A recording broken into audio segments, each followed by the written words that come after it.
Welcome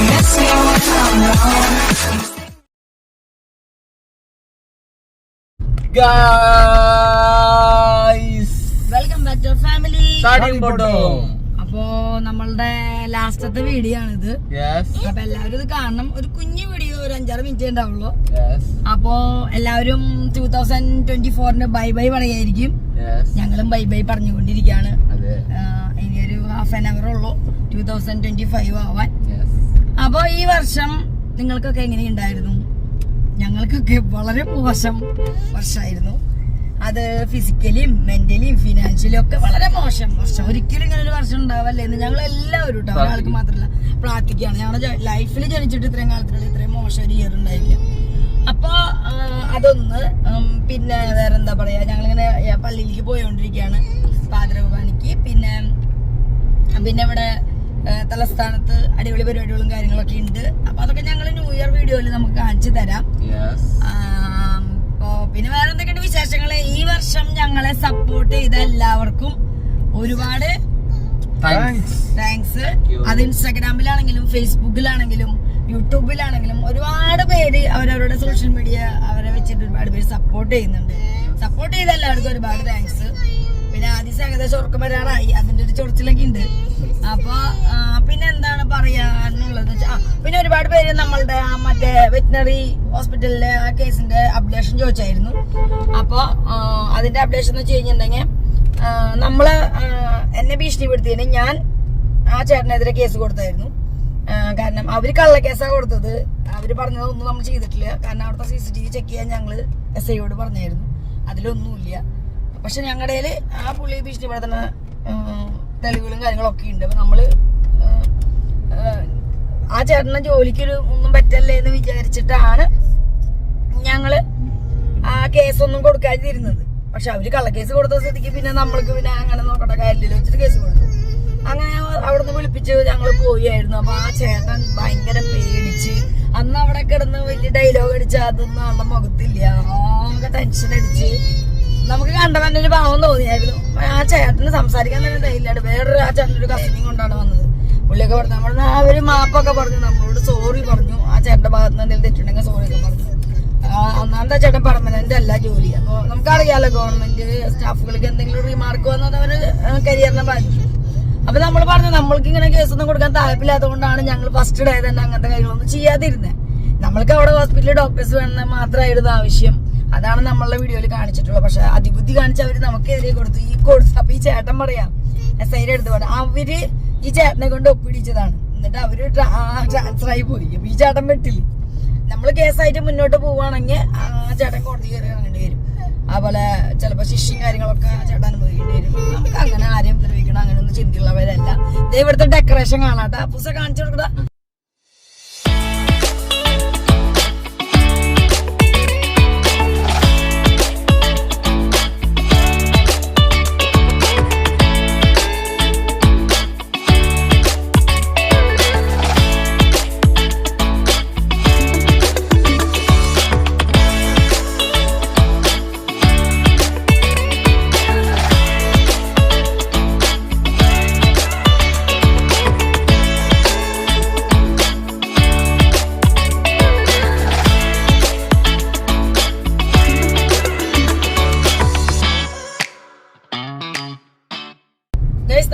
നമ്മുടെ നാട്ടിലൊക്കെ ഭയങ്കര മാല ബൾബുകളും അല്ലെങ്കിൽ അങ്ങനെ ഓരോരോ എപ്പോഴും അങ്ങനെയല്ല. ഇവിടെ ഏറ്റവും അധികം ഈ ക്രിസ്മസിന് കണ്ടത് സ്റ്റാറുകളാണ്.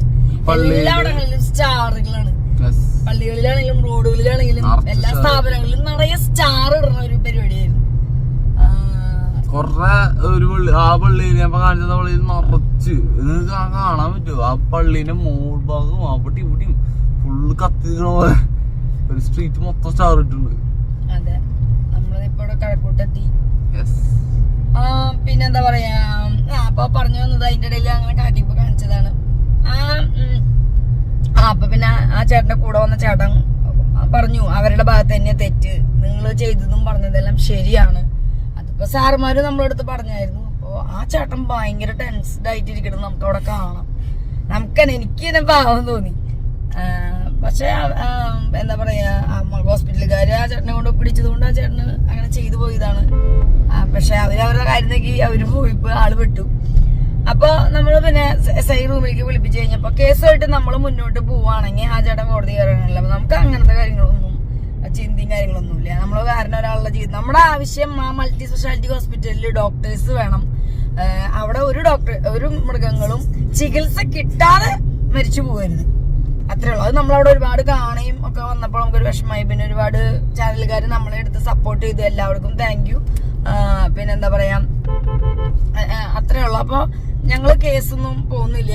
അപ്പൊ അവര് പറഞ്ഞു അവര് കേസ് പിൻവലിക്കാൻ നിങ്ങൾ പിൻവലിക്കണം എന്ന് നമ്മളോട് പറഞ്ഞ് അവര് ഓക്കെ പറഞ്ഞു. അപ്പൊ അവര് പിൻവലിക്കാം. അവര് കള്ള കേസാ കൊടുത്തത്. അപ്പൊ അത് അവര് പിൻവലിക്കട്ടെ, നമ്മൾ ഒറിജിനൽ കേസാ കൊടുത്തത്. അവരത് പിൻവലിക്കണമെങ്കിൽ നമ്മൾ പിൻവലിക്കാന്ന് വിചാരിച്ചു. പക്ഷെ നമ്മുടെ അടുത്ത് അവിടുത്തെ SI ഒരു കാര്യം പറഞ്ഞിട്ടുണ്ടായിരുന്നു, നമുക്ക് വേണ്ടിട്ട് അവിടെ നമ്മുടെ ആശുപത്രിയില് ഞാൻ അവിടെ പറഞ്ഞു കേസൊക്കെ നമ്മൾ ഈ ചേട്ടനൊരു പ്രശ്നമില്ലാണ്ടിരിക്കാൻ പിൻവലിക്കുക. നമ്മുടെ കേസ് ഇപ്പൊ പോയോണ്ടും അതില് നമുക്ക് വലിയ കാര്യമില്ല. ആ ചേട്ടൻ കോടതി കയറണം നല്ലതാണ്. പക്ഷെ സാറിന്റെ അടുത്ത് ഞാൻ പറഞ്ഞൊരു കാര്യമുണ്ട്. നമ്മുടെ പ്രൈജു സാറാണ് അല്ലെ, Peroorkada SI Praiju sir, salute. അപ്പൊ ആള് നല്ല കിടില ആക്ഷൻ ഹീറോ ബിജു സിനിമയിലെ പോലത്തെ ഒരു സാറാണ്. അവിടെ ഞാൻ പറഞ്ഞു സാറേ, നമ്മള് മക്കളുടെ അടുത്ത് എന്താണ് പറഞ്ഞു വളർത്തണ്ടേ? അനീതി കണ്ടാൽ ഇടപെടണം എന്നാണ്, വേണ്ട സ്വന്തം കാര്യം നോക്കി പൊക്കാൻ മതി. എന്താണ് പറയണെന്ന് ചോദിച്ചു സാറ്. ഞാൻ എന്താണ് പറയാന്ന് ചോദിച്ചു. നമ്മളൊരു നല്ല കാര്യം ചെയ്തപ്പോ നമുക്കെതിരെ കള്ളക്കേസാണ് ഉണ്ടാക്കിയത്. നമ്മൾ അതിലെല്ലാ തെളിവും കാര്യങ്ങളും രക്ഷപ്പെട്ടു. ഈ തെളിവും കാര്യങ്ങളൊന്നും ഇല്ലാതിരുന്ന സാധാരണ നല്ല ആളുകളാണെങ്കിൽ എന്താ കാര്യം ആലോചിക്കും. പിന്നെ എന്നിട്ടാണ് ചെയ്യുന്നുണ്ടെങ്കിൽ സാറ് അതിന്റെ ഉള്ളിൽ കയറിയ വഴിക്ക് തന്നെ മറ്റേ ചേട്ടന്റെ അടുത്ത്, മറ്റേ ഹോസ്പിറ്റലിലെ ആ ക്ലർക്ക് ചേട്ടന്റെ അടുത്ത് പറഞ്ഞ കാര്യം, നമുക്ക് ആർക്ക് എവിടെ വേണമെങ്കിൽ വീഡിയോ എടുക്കാം. കാരണം ഇപ്പൊ AI ആണെങ്കിലും CCTV ആണെങ്കിലും നമ്മൾ റോഡിൽ പോകുമ്പോ നമ്മുടെ അനുമാനം വെച്ചിട്ടല്ല ഇത് എടുക്കുന്നത്, വീഡിയോസ് ഒന്നും എടുക്കുന്നത്. അപ്പൊ അതുപോലെ അല്ല, വീഡിയോ എടുക്കണ്ടെന്നുള്ള സ്ഥലത്താണെങ്കിൽ പ്രൊഹിബിറ്റഡ് ഏരിയ വീഡിയോ എടുക്കാൻ പാടില്ല എന്നൊക്കെ അവിടെ എഴുതി വെക്കണം. അതൊന്നും അവിടെ ഉണ്ടായില്ല. ഈ ചേട്ടൻ ഓരോന്ന് പറഞ്ഞ് ഭീഷണി കൊടുത്തപ്പോ ഞങ്ങൾ ചോദിച്ചായിരുന്നു, അവിടെ അതെടുത്ത് കാണിച്ചായിരുന്നു. ആ ചേട്ടൻ സമ്മതിക്കുകയും ചെയ്തു. നമ്മളിങ്ങനെ ഒരു കാര്യം കേസും കാര്യങ്ങളും നമ്മളിങ്ങനെ വീഡിയോ ഒക്കെ ആയപ്പോഴാണ് അവരിപ്പോ വെച്ചിട്ടുണ്ട്. അതുപോലെ പോലീസ് സ്റ്റേഷന്റെ അകത്ത് ഇത്ര CCTV വർക്ക് ചെയ്യുന്നുണ്ട്.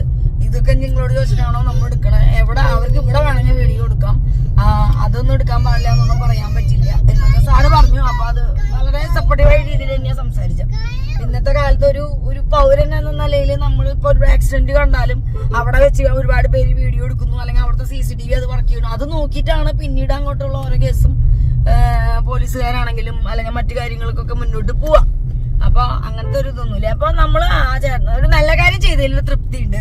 അപ്പൊ പ്രൈജു സാറ് പറഞ്ഞു നിങ്ങളുടെ ഒരു റിക്വസ്റ്റ് മാനിച്ച് അവിടെ പേഴ്സണലി ആള് ഡോക്ടേഴ്സിനെ വെക്കേണ്ട കാര്യങ്ങളെ പറ്റി ചെയ്തോളാം എന്ന് പറഞ്ഞു. നമുക്ക് ആവശ്യം അതാണ്. ആ ചേട്ടൻ വന്ന് ഒരുപാട് താങ്ക്സ് പറഞ്ഞു നമ്മളോട്. എന്നോട് പ്രത്യേകിച്ച് മാഡം ബിഹേവ് മോശമായി പെരുമാറുന്നതിന് താങ്ക് യു പറഞ്ഞു, സോറി പറഞ്ഞു. അപ്പൊ ഞാൻ ആ ചേട്ടനോട് പറഞ്ഞൊരു കാര്യമുണ്ട്, ചേട്ടാ അറ്റ്ലീസ്റ്റ് ഹോസ്പിറ്റലിലേക്ക് പെറ്റ്സിനെ കൊണ്ടുവരുന്ന ആളുകൾ അത്രയും വിഷമിച്ചിട്ടായിരിക്കും വരുന്നുണ്ടാവുക. അപ്പൊ അവരോട് അറ്റ്ലീസ്റ്റ് നല്ല രീതിയിൽ ബിഹേവ് ചെയ്യാൻ പഠിക്കും. അവര് വിഷമിച്ച് നിൽക്കണു, നിങ്ങളുടെ ഒരു ഡോക്ടർ ഇല്ലാതെ വെച്ചാലും അവരോട് നമുക്ക് വേണ്ടത് ചെയ്യാം, അല്ലെങ്കിൽ ആ രീതിയിലെങ്കിലും സംസാരത്തിലെങ്കിലും ഒരു ആശ്വാസം കൊടുക്കാൻ പറ്റും. ഇല്ലേ, പിന്നെ ഡോക്ടേഴ്സ് ഇല്ല എന്നുള്ള സത്യം തന്നെയാണെന്ന് അവിടുത്തെ എല്ലാ സ്റ്റാഫും നമ്മളോട് സമ്മതിച്ച കാര്യമാണ്. അപ്പൊ അതിന് വേണ്ടത് അവർ ചെയ്യാമെന്നും പറഞ്ഞു. നല്ല രീതിയിൽ ഇനി ബിഹേവ് ചെയ്യണമെന്ന് പറഞ്ഞു. ആ ചേട്ടന്റെ പേരിൽ മുന്നും മോശമായിട്ടുള്ള ബിഹേവിയറിന് ഓരോ ഇതുകൾ ഉണ്ടായിരുന്നു. അപ്പൊ ഇനി ആ ചേട്ടനെ പറ്റി എല്ലാവരും നല്ലത് പറയണം എന്ന് നമ്മൾക്ക് ആഗ്രഹമുണ്ട്. ആ ചേട്ടൻ ആ രീതിയിലായിരിക്കും ഇനി എന്തായാലും ചേട്ടൻ നല്ല രീതിയിൽ ആളുകളോട് പെരുമാറും, പെറ്റ്സിനോട് പെരുമാറും. പെറ്റ്സിനോടൊക്കെ കുറച്ച് സ്നേഹം കാണിക്കണം. അപ്പൊ ചേട്ടൻ പറഞ്ഞു എന്റെ വീട്ടിൽ പെറ്റ്സ് ഒന്നുമില്ല. ഞാൻ പറഞ്ഞു ഒരു പൂച്ചയെങ്കിലും മേടിക്ക്. അപ്പൊ ചേട്ടൻ മനസ്സിലാവും ആ പെറ്റ്സിനെ കൊണ്ട് അവിടെ വരുന്നവര് എത്രത്തോളം അവരെ കുട്ടികളെ പോലെ കണ്ടിട്ടാണ് വരുന്നതെന്ന് എന്നൊക്കെ പറഞ്ഞു. കൈയൊക്കെ തന്നു. ആ ചേട്ടൻ താങ്ക് യു പറഞ്ഞു. നമ്മൾ കേസ് വിളിച്ചു. നമുക്ക് കോടതിയായിട്ട് നമ്മൾ കേസ് മുന്നോട്ട് പോയി കഴിഞ്ഞാൽ ആ ചേട്ടൻ കോടതി കയറി ഇറങ്ങേണ്ടി വരും. ആ ചേട്ടൻ ജോലിനെ ബാധിക്കും, ഫാമിലി ലൈഫിനെ ബാധിക്കും, മക്കളും വൈഫൊക്കെ ഉള്ളതല്ല. അപ്പൊ അതൊന്നും നമുക്ക് ആരും വേദനിപ്പിക്കണം എന്നുള്ളൊരു ചിന്ത അന്നുമില്ല ഇന്നുമില്ല. ഡോക്ടേഴ്സിനെ വെക്കാന്ന് ബൈജു സാറ് അതിന് വേണ്ട കാര്യങ്ങൾ ചെയ്യാം. അപ്പൊ സാറുമാർക്കും പിന്നെ എല്ലാവർക്കും ഒരുപാട് താങ്ക്സ്. നമ്മളെ സപ്പോർട്ട് ചെയ്ത കുറെ ചാനലുകളുണ്ട്, അവർക്കും ഒരുപാട് താങ്ക്സ്. അപ്പൊ നമ്മുടെ ഈ വർഷത്തിൽ ഈ ലാസ്റ്റിലൊക്കെ ഈ സ്റ്റുഡൻസ് MBBS സ്റ്റുഡൻസ് അവരെ അപകടങ്ങൾ ഉണ്ടായത് ഒറ്റയടിക്കായിട്ട് പിള്ളേര് മരിച്ചതും, വേറെ സ്കൂൾ വിട്ട് വരുമ്പോ 3-4 പിള്ളേര് മരിച്ചത്, പിന്നെ അന്ന് ലോറി മറിച്ച് അർജുൻ മണ്ണിന്റെ അടിയിൽ പോയിട്ട് മരിച്ചത്, പിന്നെ എവിടെ അങ്ങോട്ട് മറ്റെന്തുണ്ടായി വെള്ളപ്പൊക്കോ അങ്ങനത്തെയൊക്കെ സംഭവങ്ങളൊക്കെ ഉണ്ടായിട്ട് കുറെ പേര് മരിച്ചത്. ഒരുപാട് മരണങ്ങള് വന്നൊരു ഇയർ ആണെന്ന് തോന്നുന്നു. ഒരുപാട് പേർക്ക് സങ്കടങ്ങൾ നടന്ന ഇയർ ആണെന്ന് തോന്നുന്നു. അപ്പൊ എല്ലാവർക്കും നല്ല ഒരു കൊല്ലം ഇനി ആവട്ടെ എന്ന് ആശംസിക്കുന്നു. ഈ വർഷം ഉണ്ടായ എല്ലാ സങ്കടങ്ങളും വിഷമങ്ങളും ഫിനാൻഷ്യലി മെന്റലി ഫിസിക്കലി ഒക്കെ ഞങ്ങൾക്ക് ഒരുപാട് ബുദ്ധിമുട്ടുകളുണ്ടായ ഒരു വർഷമാണ്. അതൊക്കെ ഇനി ഉണ്ടാവാതെ അടുത്ത കൊല്ലത്തേക്ക് അടിപൊളിയായിട്ട് എല്ലാവരും ഓക്കെ ആവട്ടെ. എല്ലാവർക്കും നല്ലൊരു ഹാപ്പി ന്യൂ ഇയർ ആശംസിക്കുകയാണ്. അപ്പൊ ഇതാണ് നമ്മളുടെ ഈ വർഷത്തെ ലാസ്റ്റ് വീഡിയോ. എല്ലാവരോടും ഒരുപാട് താങ്ക്സ്. ബൈ.